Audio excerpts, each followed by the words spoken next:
What's your name and what character do you play? My name is Joshua Boyer Jr., and I play Mr. Bingley and Mr. Collins. Okay. What's the difficult part about your role? It's probably differentiating between the two of them because they're on two sides of the spectrum. One is nice, friendly, and a little confident. The other one is creepy, more antisocial, just a little bit of a creep. You're born to be a duchess, and that's the most elevated rank, instead of being consequence. But to be free. Mr. Wickham suggested that I show him around the ground. He is to show an abominable sort of conceit and complete decorum. I believe it shows an admiration to her sister, which is quite pleasing. I have an excessive regard for Jacobin, and I wish he was served. But with such father. What's your name and what character do you play? Hello, my name is Gabriel Langston, and I play the character of Mr. Bennet. What's your favorite moment in the show? Let's see, probably, I'm going to be honest, probably the very last scene when Darcy finally proposes to Elizabeth, and Mistress Bennet, she's just going on and on about how rich Darcy is and how glad she is to have 3 of her daughters married. Tall Spaniard. Indeed. Mr. Bennet, do not you want to know who's taken it? You wish to tell me, and I have no objection to hearing it.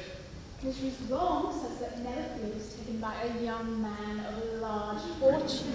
What's your name and what character do you play? My name is Michael Gregus, and I play the character of Mr. Darcy. Okay. What's difficult about your role? I think capturing the change Mr. Darcy goes through, just throughout the whole narrative of the show, just how stoic and kind of unmoving and like uncaring he is at the beginning, to how he changes in the end, where he starts maybe giving a little bit more of himself to some other people, obviously, particularly Elizabeth. To introduce you. She is tolerable, but that is insufficient to tempt me. Pray return to your partner. You're wasting your time.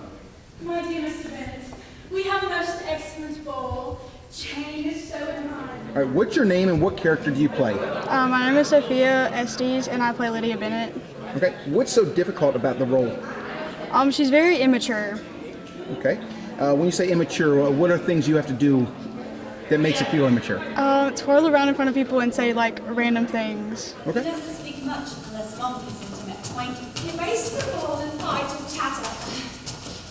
Note him. All right. What's your name and what character do you play? My name is Allie Dunn, and I play Mary Bennett. Okay. So the process of getting ready on a day of a show, what does that look like? It takes a few hours. Like, we have to, get our hair done and then get dressed. And I'm wearing like 3 layers of clothes right now. And it's a lot of time. And then you have to like prep with everything and just make sure you're ready.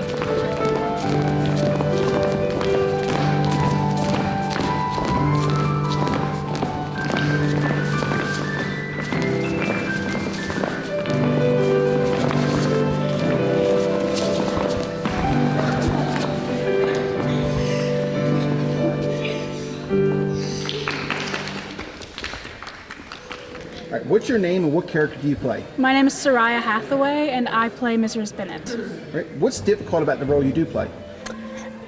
I just don't think her personality is as much of my personality as some people's are. Okay. And how long did it take you to prepare for the show? Quite a while. I know it was really hard for me to memorize the lines just because they're big words. Okay. How is life different in the show versus now? Well, women don't have any rights. That's a big one. Yeah, and we all have to call each other by our last names, which is quite weird. Which I find restful. And their daughter Charlotte is my particular friend. Truly, it simply falls as a paradox to me.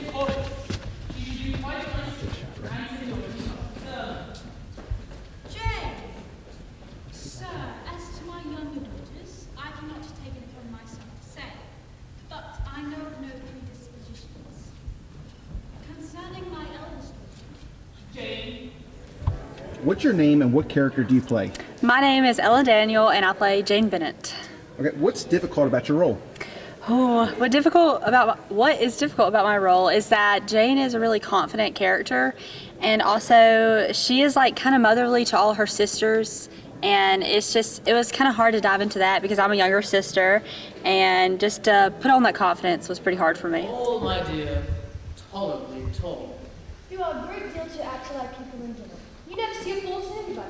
I swear, Jane, that never heard you speak ill of another human being in my life. I would not wish to be hasty in censoring anyone. Your Mr. Darcy is so high and conceited that there is no enjoyment. It is my custom to call this.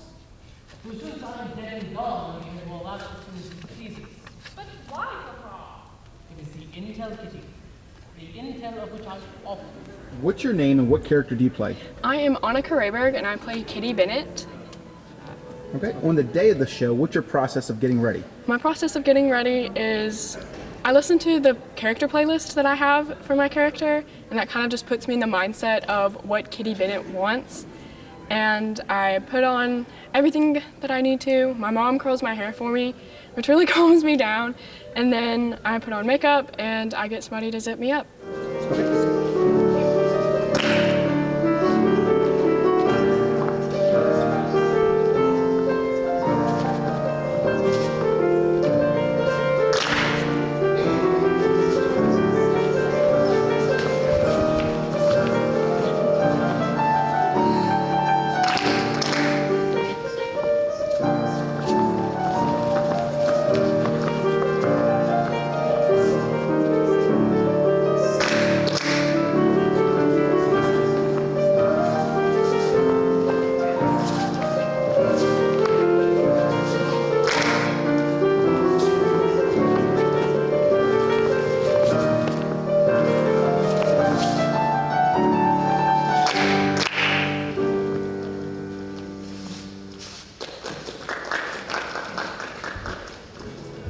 What's your name and what character do you play? My name is Christian Massa. I play Sir William Lucas and Mr. Wickham. What's difficult about your roles?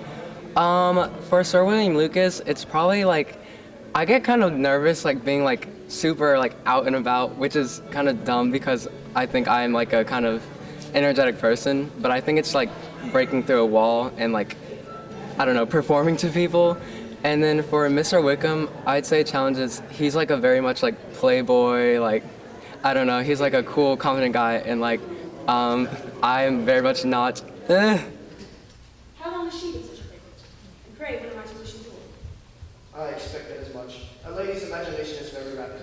It jumps from admiration to love to matrimony in a moment. Nay, I shall consider the matter as absolutely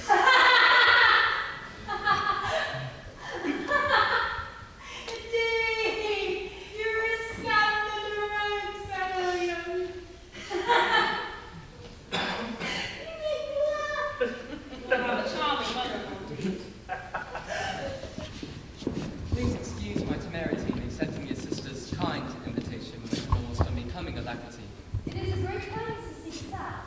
The regiment, I hope, is not unhappily appointed here. I cannot speak for the regiment, but I may say I am personally improved by acquaintance with their family, Because it's very pretty good. and sincerely meant. What's your name and what character do you play? I'm Catherine Roach, and I play Lady Catherine. Okay. What's difficult about your role?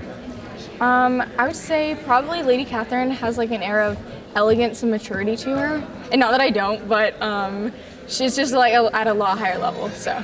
Okay. How long did it take you to prepare for your show? We've been doing it for like the last couple of months, like probably 3 or 4 months, I think.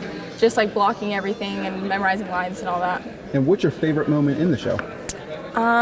Probably the third dance, just because, I mean, it's fun to do the dances, but also that's when people are really funny, because they get to add their own little improv moment.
What's your name and what character do you play?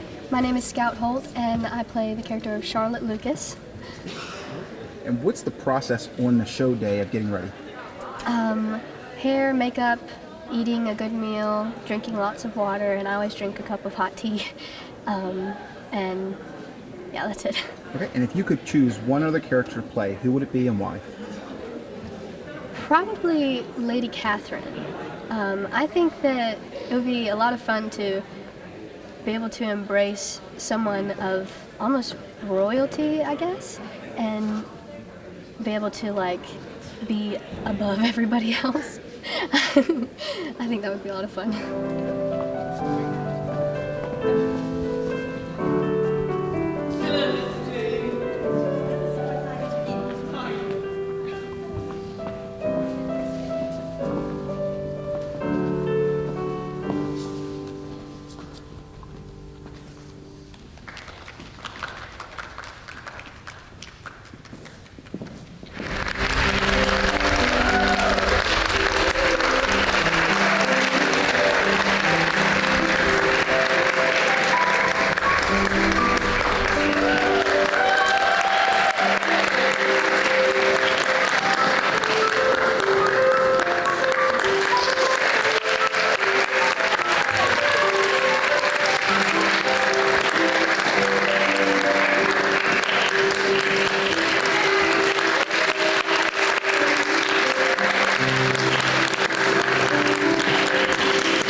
Thank you so much, ladies and gentlemen. Real quick, if you need to leave, and it's understandable. I don't know, many of you don't know, but today came on a special day. This is our closing performance. And usually on closing, I do like to honor our seniors.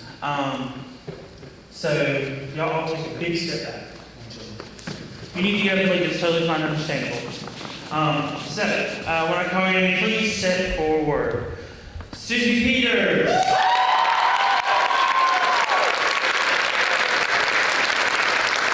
Holly Johnson.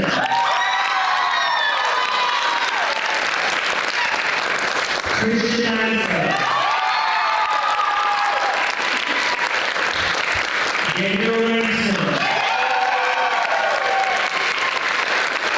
Michael Reigns.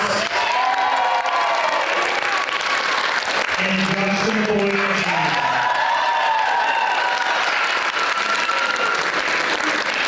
I say it's one of the greatest pleasures of a drama teacher to first of all, I'm trying not to do this like prior or anything, but most of the parents other than been with me, you know.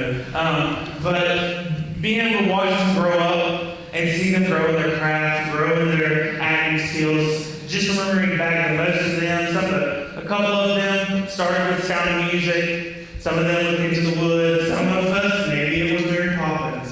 However, and some of us, maybe it was Pride and Prejudice. But it's such a pleasure and a blessing. God has truly blessed me. They're amazing. They spend so much time, and sometimes I hear the messages that parents say, "My mother's mad. Where are you at? Why are you out so late?" I hear those, and I understand those. My mom still says that to me. However, they spend so many hours devoting time. We've been working on the show since August.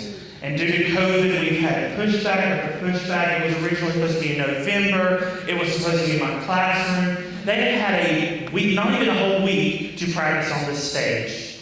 You should give them a round of applause for that.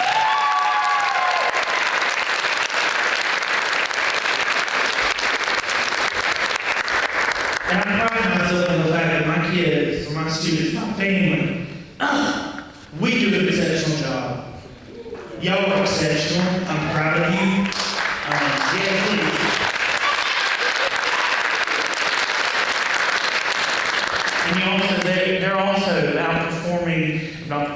but just other extracurricular activities. They're all involved somewhere, some way. Tonight, I would like to give a thanks, first of all, to Mr. Josh.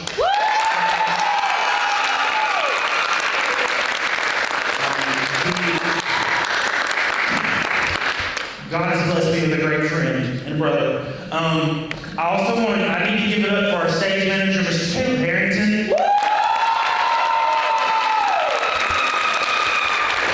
This was his acting debut, and I think he did a mighty fine job.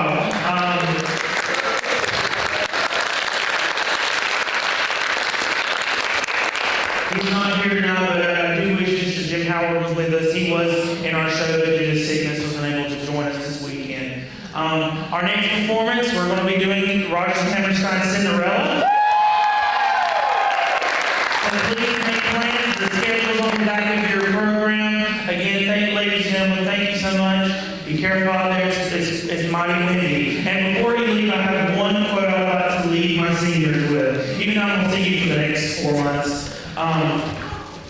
The quote is, "Know your happiness. Want for nothing but patience, or give it a more fascinating name. Call it hope." It's just from this Jane Austen from Sense and Sensibility. Y'all have such an amazing future ahead of you. I cannot wait to brag about you. I cannot wait to see where God takes you, where your talents take you, because you're going to go far. And the rest of you, I'm glad I got you for a couple more years, and we're going to go far too. Love y'all. Have a great night. Thank you.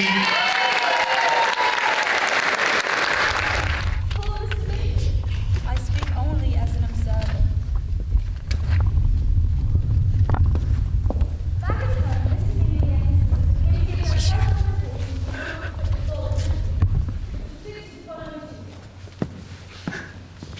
While at college, I am by no means of the opinion, I assure you, that a ball given by a young man of character can have any evil tendencies.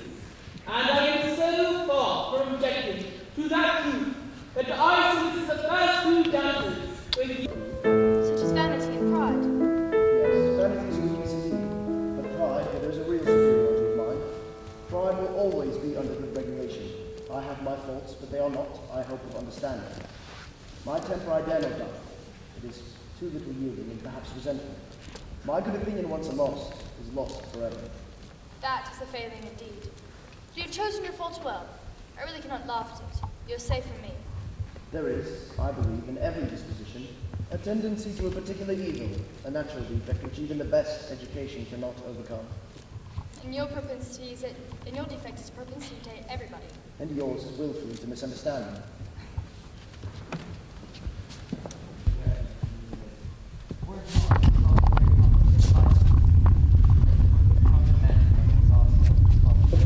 On what grounds? At a late Mr. Langston was, his son Mike had born with them. But his father's uncommon attachment to me irritated him. He had not the sort of temper to bear the competition in which we stood. In short, the behavior to me was scandalous. I had not thought Mr. Darcy as bad as this. I do feel that almost all his actions can be traced back to his considerable pride. But can such abominable pride as his ever done him any good? I must own him to be liberal and generous, display hospitality, assist his penitentiary before. Family pride and filial pride is honest. His father's preference for me has pricked that pride to make him my enemy. I am astonished at his intimacy with Mr. Bingley. Do you know him? Not at all. He is a sweet-tempered, amiable, charming man. He did not know who Mr. Darcy is. Sooner or later he will be, but it shall not be by me. Allow me to say that the troubling aspect of our subject has happened to a witness of our time. I suppose that the relationship which you have described will not allow your presence at the common ball at Netherfield. I would hear a discomfort for all involved, but make no mistake, Miss Bennet. I keenly feel the loss.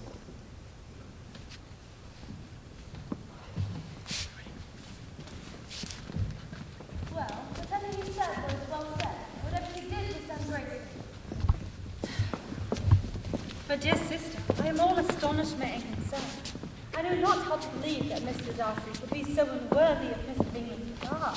I can much more easily believe Mr. Bingley's being imposed on than Mr. Bingley should invent such a history of himself.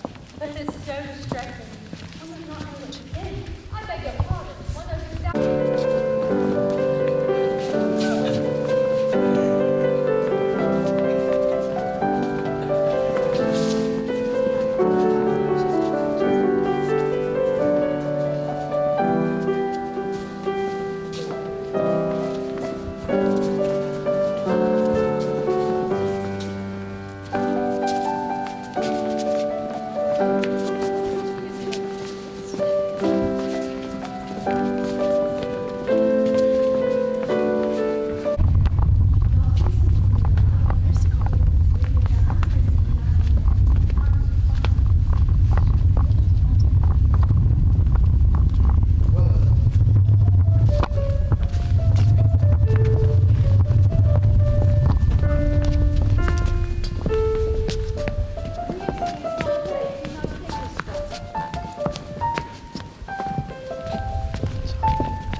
Do you talk by the rule then when you are dancing? I've seen a great similarity in the turn of our minds. We're each of an unsocial, taciturn disposition, unwilling to speak unless we expect to remain in the whole room and be handed down to posterity as though the accord of the father. This is no very striking resemblance of your own character, I'm sure. How you relate to mine, I cannot pretend to say.